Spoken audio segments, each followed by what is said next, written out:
Hello ಮಕ್ಕಳೇ, so welcome to chemical reaction battles.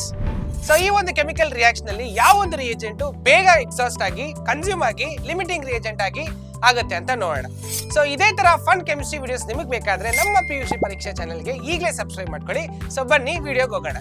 ಎಲ್ಲಾ chemical reactions ಅಲ್ಲೂ ರಿಯೇಜೆಂಟ್ಸ್ ಗಳು ಅದಕ್ಕೆ ಅಷ್ಟು ಜಗಳ ಮಾಡ್ಕೊಂಡು ಫೈಟ್ ಮಾಡ್ಕೊಂಡು ಪ್ರಾಡಕ್ಟ್ಸ್ ಆಗಿ ಕನ್ವರ್ಟ್ ಆಗುತ್ತೆ.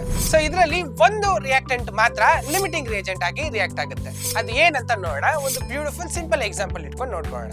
ಈಗ ಒಂದು ವೆಜ್ ಬರ್ಗರ್ ಮಾಡೋ ತರ ನಾವು ಇಮ್ಯಾಜಿನ್ ಮಾಡ್ಕೊಳ್ಳೋಣ.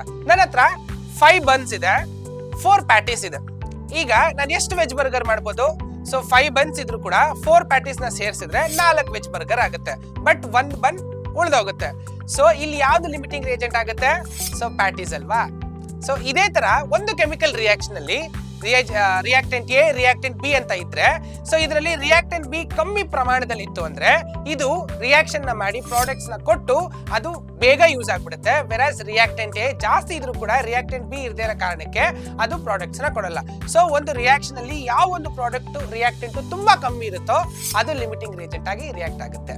ಈ ಕೆಮಿಕಲ್ ರಿಯಾಕ್ಷನ್ ಅಲ್ಲಿ ಲಿಮಿಟಿಂಗ್ ರಿಯೇಜೆಂಟ್ ನ ಯೂಸ್ ಏನಂತ ಕೇಳಿದ್ರೆ, ಒಂದು ಕೆಮಿಕಲ್ ರಿಯಾಕ್ಷನ್ ಅಲ್ಲಿ ಪ್ರಾಡಕ್ಟ್ ನ ಕ್ವಾಲಿಟಿನ ತಿಳ್ಕೊಳ್ಳಕ್ಕೆ ಮತ್ತೆ ವೇಸ್ಟೇಜ್ ನ ಅವಾಯ್ಡ್ ಮಾಡಕ್ಕೆ ನಮಗೆ ಲಿಮಿಟಿಂಗ್ ರಿಯೇಜೆಂಟ್ ಅವಶ್ಯಕತೆ ತುಂಬಾನೇ ಇದೆ. Thank you.